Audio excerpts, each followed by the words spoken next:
오늘 우리에게 주시는 하나님의 말씀은 누가복음 23장 32절로 43절까지의 말씀입니다.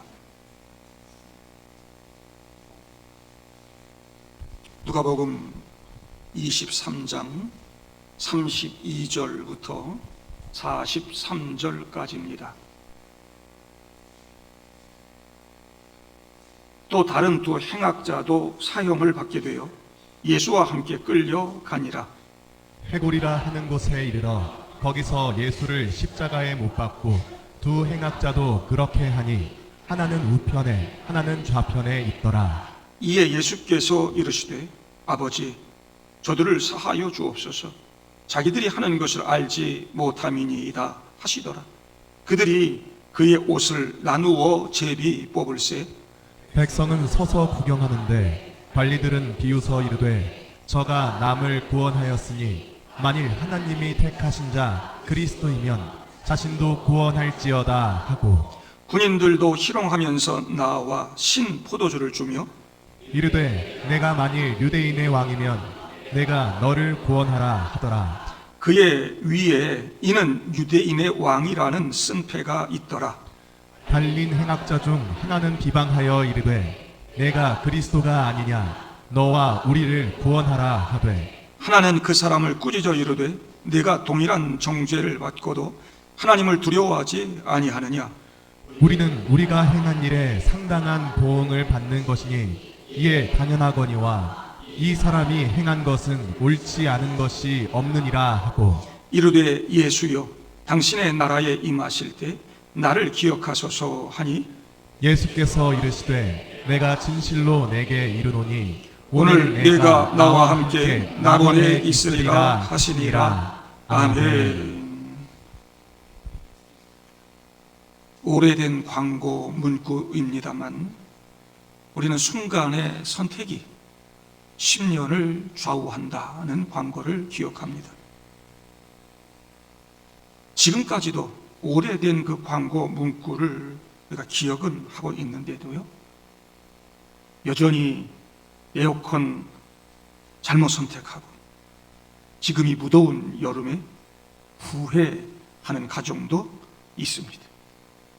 순간의 선택이 10년을 좌우한다고 그렇게 얘기했는데 좀 잘 살펴보고 잘 선택해야 할 것을 왜 꼼꼼히 따지지 못하고 잘못 선택해서 후회하고 어려움을 겪는가? 한 성공한 모델은 저 강원도 홍천에 별장을 지었는데 처음에 질 때 뭐 이렇게 저렇게 하는 것이 좋겠다고 사람들의 조언을 받아가면서 행복한 그 꿈에 부풀어 가지고 자기가 직접 다 설계를 해서 집을 지었어요. 콘센트는 이렇게 하고 전등은 이렇게 하고 샤워장은 이렇게 하고 입구는 이렇게 하고. 근데 엊그저께 글을 올렸습니다.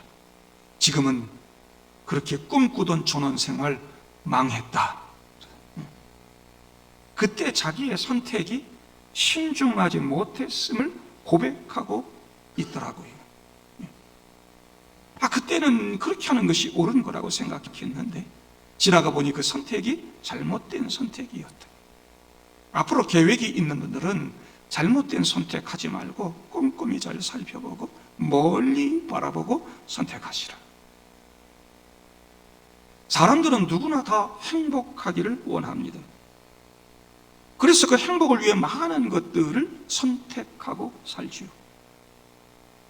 그러나 이 세상에서 참된 행복을 만들어 간다고 하는 것 쉽지 않습니다. 많이 가지고 많이 배우고 많이 안다고 해서 반드시 행복한 건 아닙니다. 확실한 것은 이 땅에서 영원한 생명, 영원한 행복을 찾는다는 것은 불가능하다는 것이죠. 내가 행복하다고 느끼는 그것마저도 죽음으로 끝나는 순간 아무것도 아닌 것이 될 수 있다는 겁니다. 우리는 그동안 누가복음을 공부하면서 예수님을 보고 배웠습니다. 예수님은 이 땅에 하나님 나라를 가지고 오셨고 우리 모두가 그 하나님 나라에서 행복한 삶을 살기를 바라셨습니다. 그래서 하나님 나라 말씀과 기적을 막 주시면서 참된 그 기쁨과 행복을 미리 맛보게 하셨죠. 귀신을 쫓아내므로 그 속박과 억눌림 속에 살던 사람 자유하게 하시고, 사람들을 괴롭히는 온갖 병자들, 질병들 다 고치셨습니다. 버림받고 격리받는 고통 가운데 죽어가야 할 나병 환자를 고치시고, 볼 것을 보지 못하는 맹인들의 눈을 뜨게 하심으로 영원한 나라를 보게 하셨습니다. 그리고 과부의 하나밖에 없는 아들을 죽음에서 살려내셨습니다. 하나님 나라는 생명의 나라, 영원한 나라임을 그렇게 보여주신 것이죠. 차별받던 여인들 존중해 주시고, 죄인이라고 멸시받던 세리들 품고 구원해 주셨습니다. 하나님의 선택에서 배제되었다고 하는 아픔 속에 살았던 사마리아 사람들, 이방 사람들에게 하나님의 사랑을 전하고 그들을 하나님 자녀 삼아 주셨습니다. 반면에 선민의식, 이거 가지고 이 차별과 편견 가운데 약자들 멸시하고 차별하던 유대 종교 권력자들과 바리새인들, 사두개인 같은 사람들 정죄하셨습니다.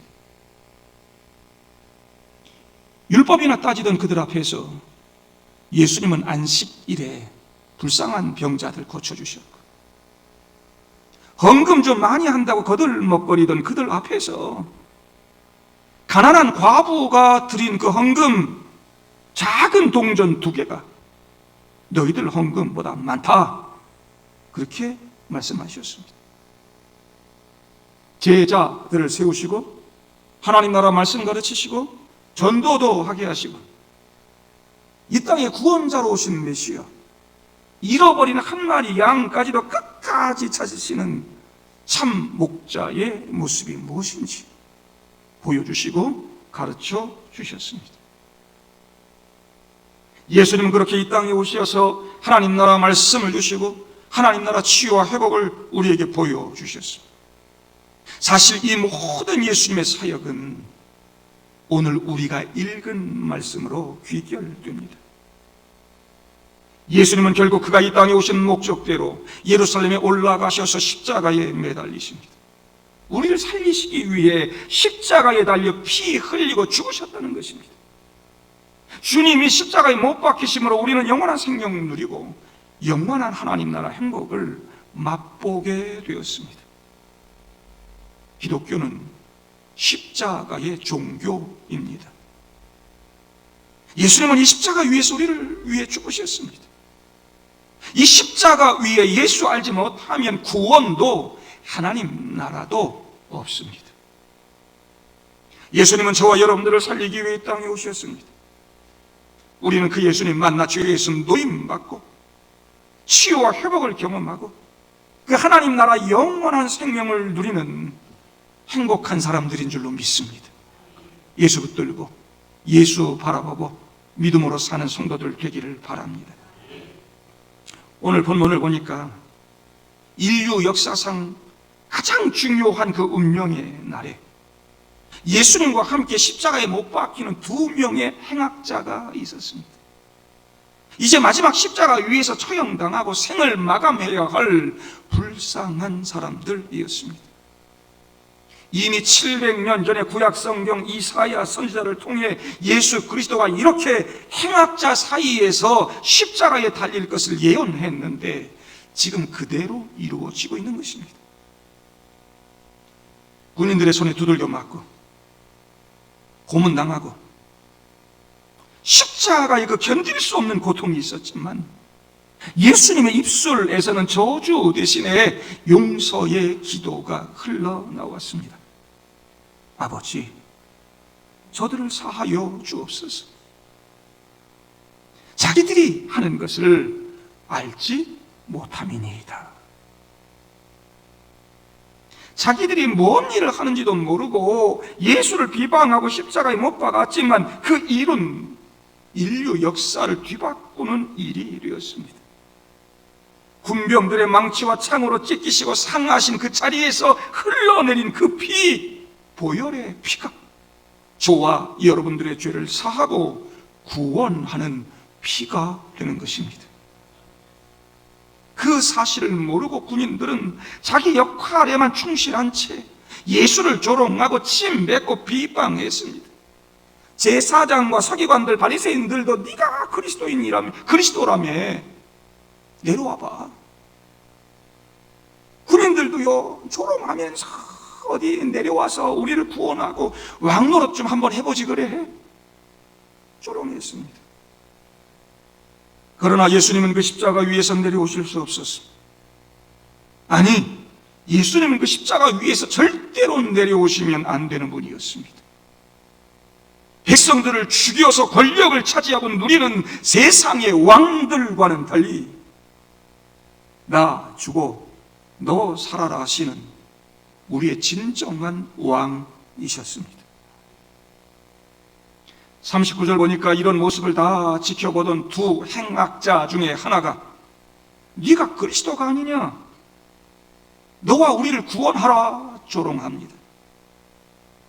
이 사람은 마지막 그 절체절명의 순간에 잘못된 일을 하고 있습니다. 잘못된 선택을 하는 것입니다.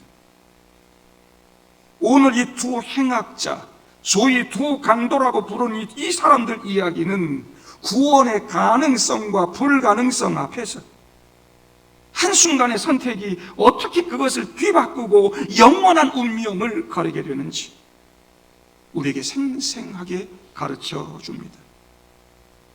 예수님께서 달리신 십자가 곁에서 함께 처형당하는 이 두 명의 강도는 그렇게 십자가 위에서 처형됨으로 이 사회에서 완전한 격리를 앞둔 죄인들이었습니다.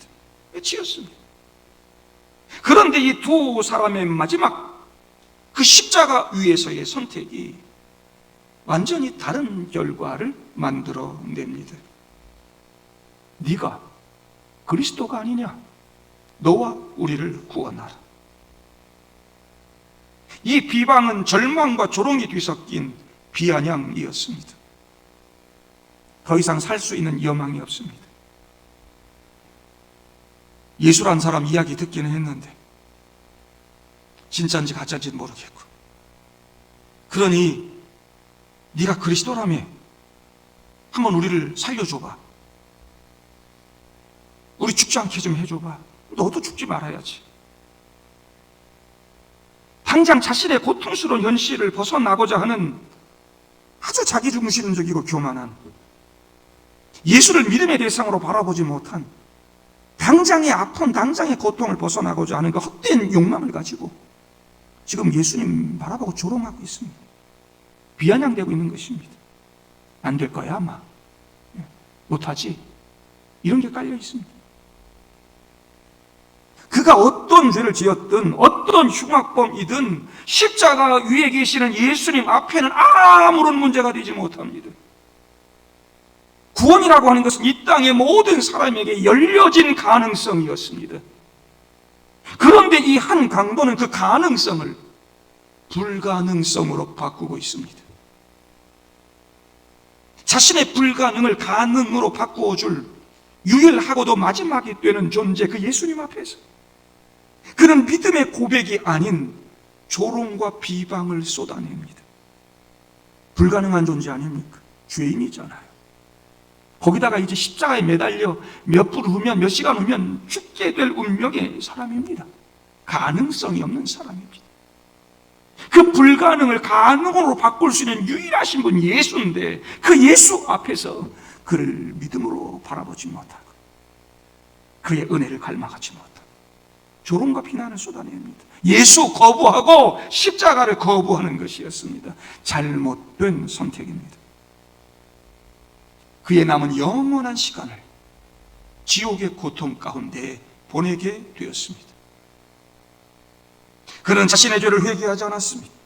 그냥 나는 억울하다고만 생각했을 것입니다. 예수님 옆에 계시는데도 그분 앞에 겸손히 무릎 꿇고 통에 자복하고자 하는 그 마음 없었습니다.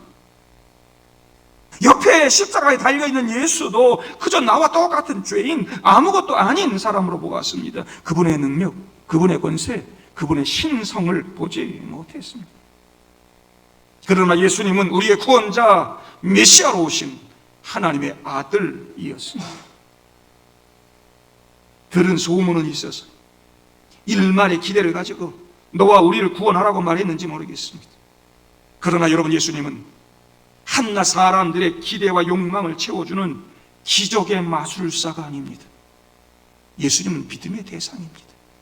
조롱하고 비난하는 사람, 내려오는, 십자가에서 내려오는 기적을 한번 보여줘봐, 우리 좀 한번 살려줘봐, 그런 사람들의 기적을 채워주는 마술사가 아닙니다. 지금 너무 아프고 고통스러우니까, 이렇게 죽는 것이 두려우니까 어떻게든 이 고통에서 벗어나고 끝내는 것만이 목적일 뿐 영원한 생명에 대한 소망이 없었습니다. 그는 영원한 하늘 나라를 잃어버렸습니다. 우리가 교회를 다니고 예수 믿는다고 말하지만 우리의 믿음이 단순히 현재의 어려움, 현재의 고통에서 벗어나기 위한 수단에 불과하다면 이 강도와 다를 것이 무엇입니까? 예수님 병 고쳐주는 분이라며, 예수님 우리 잘 되게 해주는 분이라며, 예수님 우리에게 출세를 주고 성공을 주는 분이라며, 예수님 복 주시는 분이라며, 예수 믿으면 지금 이 고난, 이 어려움 이길 수 있다며, 어디 한번 해줘 봐봐. 주여! 이 고통, 이 어려움 해결해 주시옵소서. 내가 이 바쁜 시간 가운데서도 주 앞에 나와서 예배도 드리고 기도도 하고 헌금도 하지 않습니까? 나를 이 어려움 가운데 건져 주시옵소서.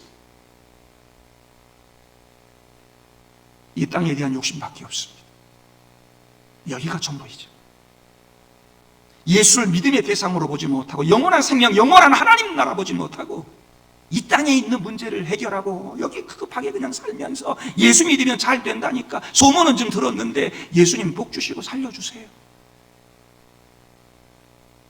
날마다 우리가 그렇게 고통스러운 현실을 피하기 위해서 교회에 나오고 그렇게 기도하고 산다면 마지막 주님 다시 오실 때 그 영원한 하나님 나라 앞에서 우리는 정말 부끄러운 모습으로 주님을 맞이하게 될 것입니다. 오늘 다른 한 강도는 전혀 다른 모습을 보여주지 않습니까? 그는 예수님 조롱하는 강도를 꾸짖으면서 이렇게 말합니다. 40절, 너는 동일한 정죄를 받으면서도 하나님을 두려워하지 아니하느냐? 우리는 우리가 행한 일에 상당한 보응을 받는 것이니 이에 당연하거니와 이분이 행한 것은 옳지 않은 것이 없느니라. 41절에 자기 스스로 말하는 거 아닙니까? 우리는 우리가 행한 일에 합당한 대가를 치르고 있다. 그는 세상 나라의 법을 어기고 그 이후로 십자가에 못 박혔습니다.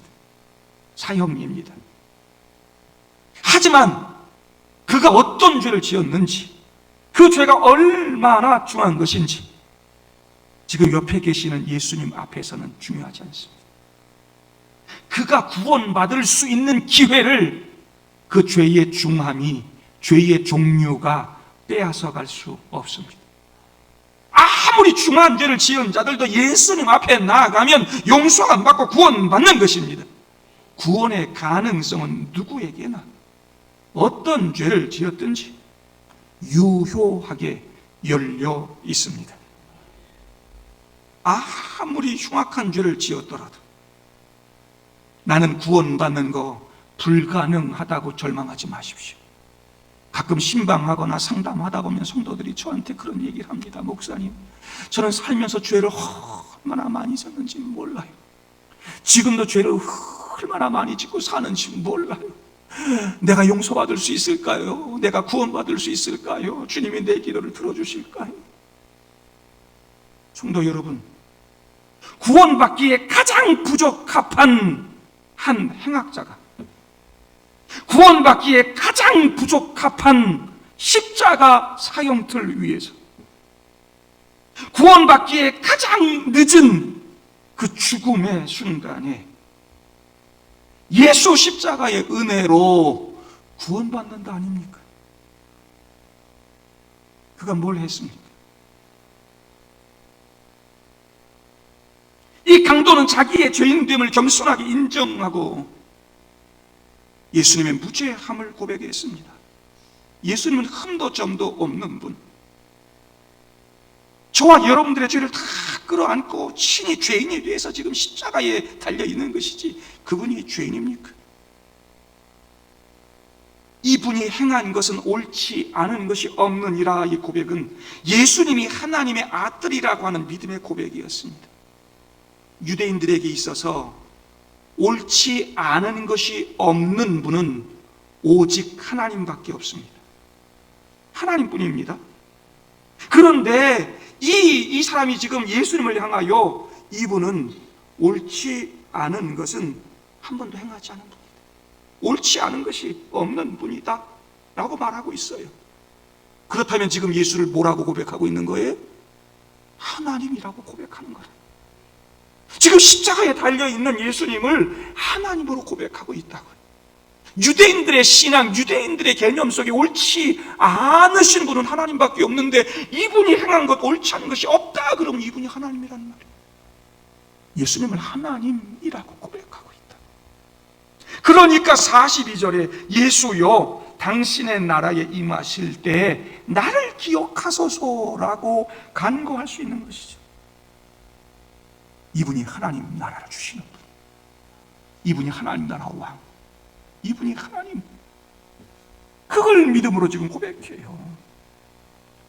여러분, 이 강도는 자신의 죄악을 겸손히 인정하고 회개했습니다. 이것이 구원의 첫 걸음이 되는 것입니다.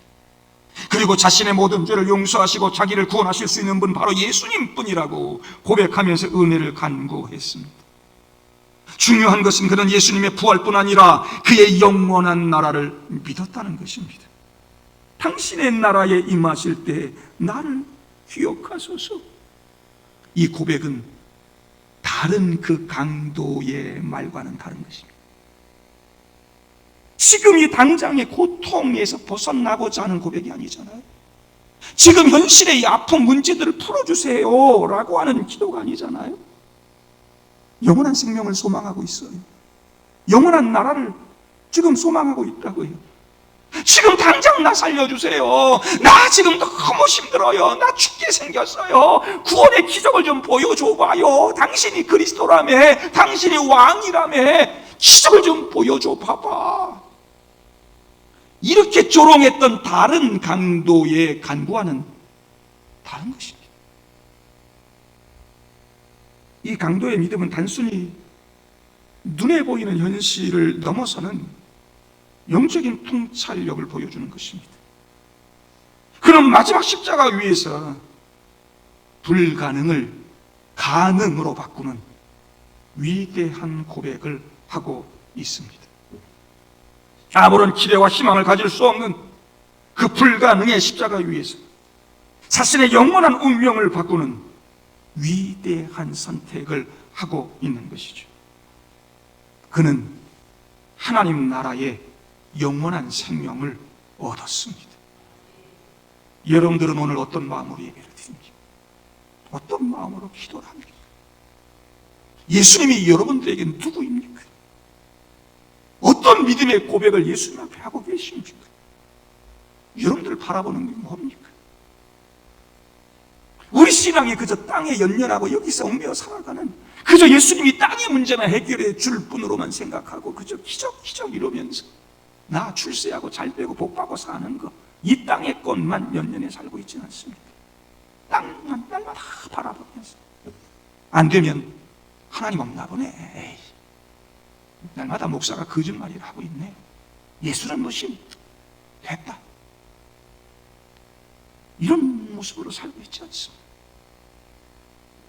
나의 죄 때문에 십자가 위에서 돌아가신 그분, 내게 영원한 생명을 주시는 그분, 내게 영원한 하나님 나라를 주시는 그분 온전히 바라보지 못하고, 그 영원한 하나님 나라 기쁨과 풍요와 행복을 바라보지 못하고, 그래서 이 땅에서 날마다 그냥 인상 쓰고 괴로워하고 아파하고 고민하면서 주야 이거 왜 그냥 안 됩니까? 이러면서 답답한 인생을 살고 있지는 않습니까? 성도 여러분, 내 모든 죄를 덮고 남을 만큼, 내 과거와 현재와 미래의 모든 문제를 다 덮고 해결할 만큼 예수님의 십자가의 은혜는 크고 위대한 줄로 믿습니다. 구원이라고 하는 것은 그 어떤 종교 의식이나 선한 행위나 사람의 노력이나 사람의 공로에 의존하지 않습니다. 지금 이 행악자에게 이런 일을 행할 수 있는 시간도 없었습니다. 예수님께서는 십자가에 못 박혀 죽어가고 있는 이 강도에게 그 어떤 것도 요구하지 않았습니다. 교회 생활 잘해라 좀. 11조 헌금 많이 내라. 교회에서 직분도 좀 받고 충성 봉사해라. 그러지 않으셨습니다. 야, 너 내가 보니까 천국에 갈 점수가 요만큼 모자란다. 가서 좀 좋은 일도 좀 많이 하고 점수 좀 다 채운 다음에 와라. 그러지 않으셨습니다. 예수님 만일 그랬다면 그 강도로서는 절망적이었을 것입니다. 왜냐하면 그 강도에겐 그럴 만한 더 이상의 기회가 주어지지 않았기 때문입니다. 십자가에 못 박혀 달려 있습니다. 몇 분이면 혹은 몇십 분이면 혹은 한두 시간 안에 그의 목숨이 끊어질 것이었습니다.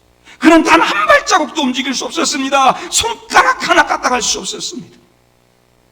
예수님이 아주 간단하고 사소한 것을 요구하셨어도 그 강도로서는 이만큼도 감당할 수 없었습니다. 예수님은 그저 아무런 조건 없이 약속하십니다. 오늘 네가 나와 함께 낙원에 있으리라. 예수님께서는 그의 믿음을 보시고 즉각적으로 구원을 선포하셨습니다. 우리의 구원이 우리 행위의 결과가 아니라 오직 예수님을 믿는 믿음의 선물임을 우리에게 분명히 보여주고 있는 것입니다. 예수님은 지금 그 죄인을 위해 십자가에 달려 대신 피 흘리고 죽으십니다. 지금 십자가에 매달려 죽는 그 죄인에게 오늘 네가 나와 함께 낙원에 있으리라. 이렇게 말할 수 있는 근거가 뭘까? 예수님이 지금 그 죄인을 위해 피 흘리고 죽으신다는 겁니다. 그래, 내가 너를 위해 지금 대신 죽는다. 너의 죄를 다 짊어지고 내가 죽는 것이다. 네가 나를 믿음으로 바라보고 그렇게 고백하고 있으니까 이제 네 인생 이 땅의 삶은 이것으로 끝인데 그 믿음으로 나를 고백하고 영원한 하나님 나라 소망하는 너, 이제 나와 함께 낙원에 살게 될 것이다. 나 죽어 너 살아라. 성도 여러분, 예수님은 그 행악자와 같은 저와 여러분들의 모든 죄를 다 짊어지고 대신 십자가에 죽으신 줄로 믿습니다. 오늘 네가 나와 함께 낙원에 있으리라. 저와 여러분들이 주님과 함께 낙원의 삶을 살고 있는 줄로 믿습니다. 파라다이스의 삶, 영원한 행복과 기쁨이 있는 천국의 삶이 저와 여러분들의 삶인 줄로 믿습니다. 오늘 이 두 강도의 이야기는 우리에게 매우 귀한 교훈을 줍니다. 동일한 장소, 동일한 환경, 동일한 고통 속에 있었지만 십자가 위에서의 그들의 마지막 선택은 영원한 운명을 갈라 놓았습니다. 한 강도는 교만과 무지와 당장의 욕심에 사로잡혀 구원의 기회를 놓쳐버렸고, 다른 강도는 자신의 죄를 인정하고 겸손하게 예수님 붙잡고 믿음의 고백을 함으로 영원한 생명, 영원한 하나님 나라 얻었습니다. 오늘 이 주님의 십자가 앞에서 여러분들은 어떤 선택을 하고 있습니까? 어떤 죄인이든 구원이 가능하다, 하지만 자신의 죄를 인정하지 않는 사람에게는 구원이 불가능하다라는 말이 있습니다. 나의 죄를 정직하게 바라보고 회개할 때 비로소 우리는 구원의 첫걸음을 내딛게 될 것입니다. 오늘 이 시간 우리의 죄를 인정하고 회개할 수 있기를 바랍니다. 나의 죄를 용서하실 수 있는 분은 예수님뿐이라고 고백하실 수 있기를 바랍니다. 내게 영원한 생명을 주시고 하나님 나라 주실 수 있는 분 예수밖에 없다고 고백할 수 있기를 바랍니다. 나를 위해 십자가에 달려 죽으신 그분이 나를 살게 하고 영원한 하나님 나라 주신다는 사실을 믿고 그분과 붙들고 남은 삶을 살아가는 여러분들 될 수 있기를 바랍니다. 그분을 나의 구원자로 믿고 그분의 보혈의 공로 의지할 때 우리가 영원한 생명을 얻게 되는 줄로 믿습니다. 로마서 10장 13절 누구든지 주의 이름을 부르는 자는 구원을 얻으리라. 할렐루야. 예수님 선택하시기를 바랍니다. 영원한 생명 얻게 될 줄로 믿습니다. 하나님 나라 얻게 될 줄로 믿습니다. 그냥 당장의 문제 해결하고 위기를 넘기고 지금 문제들 풀어내고 잘 되고 잘 살기 위해서 예수 선택하고 교회 그냥 왔다 갔다 하는 그런 사람 되지 마십시오. 현재의 모든 문제, 고통을 넘어서는 영원한 생명을 소망하는 여러분들 될 수 있기를 바랍니다. 예수 선택하고 예수 믿는 저와 여러분은 영원한 하나님 나라 백성 됐다는 거 잊지 마시기를 바랍니다. 다시 오실 주님 소망하면서 영원한 하나님 나라 바라보면서 믿음을 생활하면 그 소망 가지고 살면 현재의 문제들, 죽을 것 같은 그 고통의 문제들도 풀려지게 되고 해결되고 이겨낼 수 있게 되는 것입니다. 여러분, 믿음 없이 소망 없이 어떻게 현재 문제를 이겨냅니까? 그냥 지금 문제만 자꾸 바라보지 말고요, 믿음 가지고 하나님 나라 바라보세요. 영원한 생명, 영원한 나라 바라보세요. 그러면 현재의 문제도 풀려질 줄로 믿습니다. 지금 내 모든 아픔들도 해결될 줄로 믿습니다. 이제 곧 목숨이 끊어질 두 행악자에게 있어 이 비방과 회개의 두 갈래 선택은 돌이킬 수 없는 것이었습니다. 그것은 지금 우리에게도 동일한 것일 수 있습니다. 왜냐? 그 누구도 자기 생명의 길이를 알 수 없기 때문입니다. 시간이 내 생각대로 흘러가고 내 편이라고 생각하지 마십시오. 우리는 우리의 생명의 길이를 알지 못합니다. 이 강도들만 지금 십자가 위에서 당장 죽는 것이 아닙니다. 우리는 그런 불완전한 세상 속에서 언제 죽을지 모르는 세상 속에서 삶을 살아갑니다. 때문에 지금 이 선택이 우리의 영혼을 가를 수 있다는 걸 여러분 잊지 마셔야 됩니다. 천천히 하면 되지만, 강도들처럼 죽을 때 하면 되지만, 아무렇게나 살다가 그냥 임종 앞두고 그냥 하면 되지만, 여러분 그게 오늘 저녁일지 내일일지 누가 안단 말입니다. 오늘 여러분의 선택이 영혼을 결정짓는다는 거 잊지 말고 지금 이 시간 십자가의 주님 앞에서 겸손하게 고백하고 믿음으로 간구하시는 여러분들 되시기를 바랍니다. 오늘 주님과 함께 낙원을 거닐게 될 줄로 믿습니다. 앉아 계신 여러분들의 모습 보니까 낙원에 앉아 계신 것 같습니다. 이거 끝나고 밥 먹는 시간이 낙원을 함께 즐기는 시간이 될 줄로 믿습니다. 끝나고 집에 가서 가정 식구들 만나 가정 생활하는 여러분의 삶이 낙원이 될 줄로 믿습니다. 여러분의 가정이 낙원이 되고 우리 교회가 낙원이 되고 주님과 함께 살아가는 그 삶의 모습이 낙원이 될 줄로 믿습니다. 낙원은 죽은 다음에 뿅 하고 가고 죽은 다음에 뿅 하고 가는 게 천국이 아니고 예수님을 선택하고 예수님과 함께 살아가면 그때부터 이미 천국이다. 이거 잊지 말고 그때부터 영원한 생명이다. 이거 잊지 말고 예수님과 함께 천국의 기쁨, 천국의 행복을 누리며 살아가는 저와 여러분들 다 될 수 있기를 주님의 이름으로 축복합니다. 함께 기도하시죠.